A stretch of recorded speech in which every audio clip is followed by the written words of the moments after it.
Right, this is Mike Mikeworth with Venture Call, and I'm interviewing Mr. Diggy Bell today, a co-founder, co-owner of Spokedot.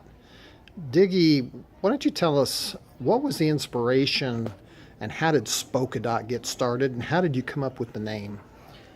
Spokedot, the starting of the company was sort of a weird one because I had a product and my partner had a need for the same product. So we got together and said, well, let's start a business. Well, what are we going to call it? If you look at how the company came about, what we specialize in is connecting dots. And if you look at dots and wheels and spokes and things like that, and plus our application is voice related, voice telephony related, spoke, a dot, we connected the dots, and that's how we came to be. Okay, well, what was the biggest challenge? Sometimes people talk about partnerships in themselves being a challenge, but what was the biggest challenge in getting it off the ground? For us, it was finding the application. The technology is not something many people are aware of. It's interactive voice response, which is sort of often a weird little world by itself. But when we found the application for it, it just naturally fit into it. It was just the process of finding that application and making it happen. It took about 4 years to actually find the application and get it started. How did you go about finding your first customer? That's what led to our partnership. I had the product that I'd been sitting on for several years, and my partner had the need for the product that I had, completely independent. And it was a random phone call that brought it together.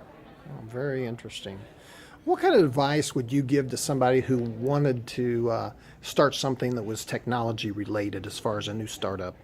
Technology is an interesting place for startups. We look at the web rage of the late 90s, early 2000s, and even Web 2.0. There are a lot of things out there that seem like they might be a good idea that people launch off and spend a lot of money trying to make happen, but at the end of the day, they don't work. Webvan, Home Grocer, come to some of the bigger ones that are out there. And yet there's that odd little company that was going to sell books and was very successful as Amazon.com.